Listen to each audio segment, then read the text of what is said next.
To all of you. तो जैसा कि आप सभी लोग जानते हैं, आज हमारी विदाई है बीएड फोर्थ सेमेस्टर और एमएड फोर्थ सेमेस्टर। तो पहले सेमेस्टर से चौथे सेमेस्टर तक की जो जर्नी रही वो मैंने कुछ पंक्तियों में लिखी है। आशा करता हूँ आप सभी को अच्छी लगेंगी। तो शुरू करते हैं।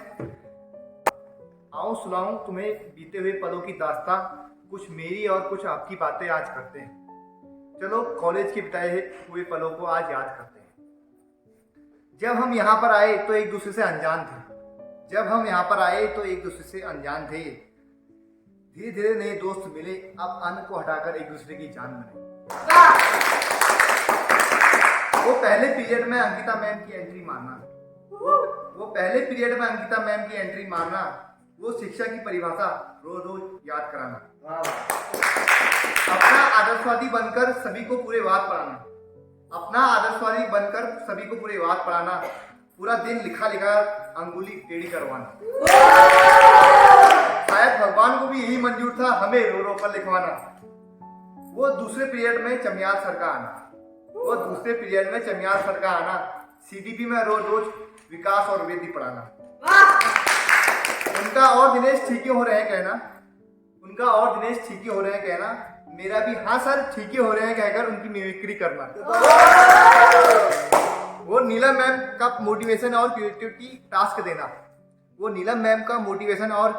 टास्क देना, अपने जीवन के रियल उदाहरण देकर हम सभी का उत्साह बढ़ाना। वो ममता मैम का ब्लूम टैक्सोनॉमी पढ़ाना, बीच बीच में हम कहकर समझाना। धीरे कॉलेज की दिनचर्या हमें भाने लगी, मगर कोरोना की लहर थी कि एकदम से आने लगी। अचानक कॉलेज स्कूल सब बंद हो गए। हम भी एक एक बैग लेकर घर को रवाना हो गए। अब ऑफलाइन क्लासों का स्थान ऑनलाइन क्लासों ने ले लिया। अब अंकिता मैम का लिखाना भी थोड़ा कम हो गया। वो चमियार सर का लिंक भेजकर स्वयं न जुड़ना, रोज के नेटवर्क प्रॉब्लम की वजह से हमारा विकास और वृद्धि पर ही रुकना। धीरे धीरे पहला सेमेस्टर कोरोना की लहर में जाने लगा। अब दूसरे सेमेस्टर में सब्जेक्ट का सीन आने लगा। हिंदी विषय को अब रिजवाना मैम पढ़ाने लगी।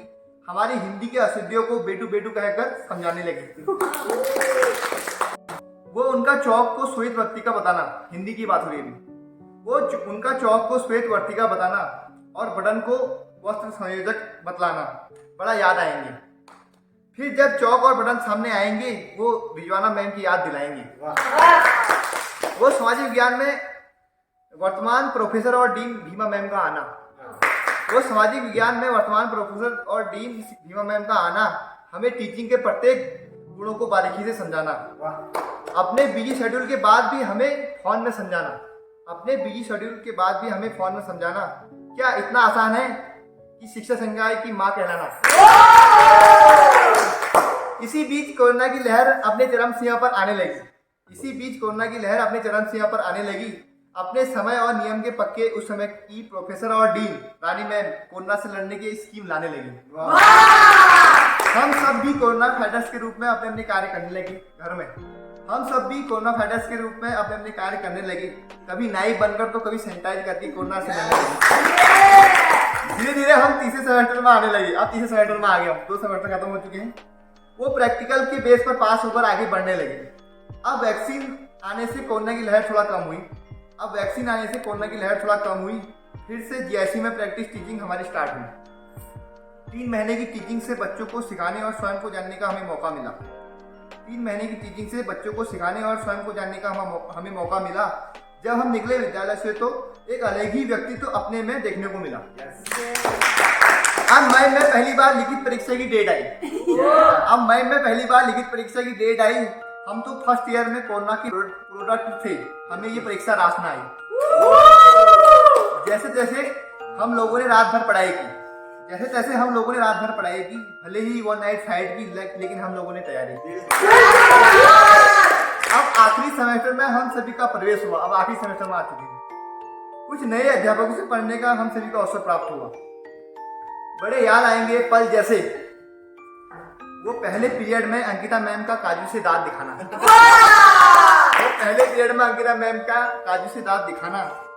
वही पहले सेमेस्टर के वादों को दोहराना और प्यार से पढ़ाना।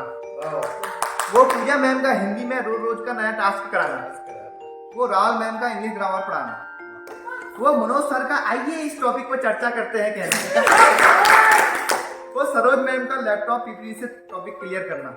वो सरोज मैम का लैपटॉप पीपीटी से टॉपिक क्लियर करना और सिर हिलाकर आज के लिए आपका बहुत बहुत धन्यवाद है कहना। वो नीलम मैम की अपनी मधुर आवाज से समा बांधना।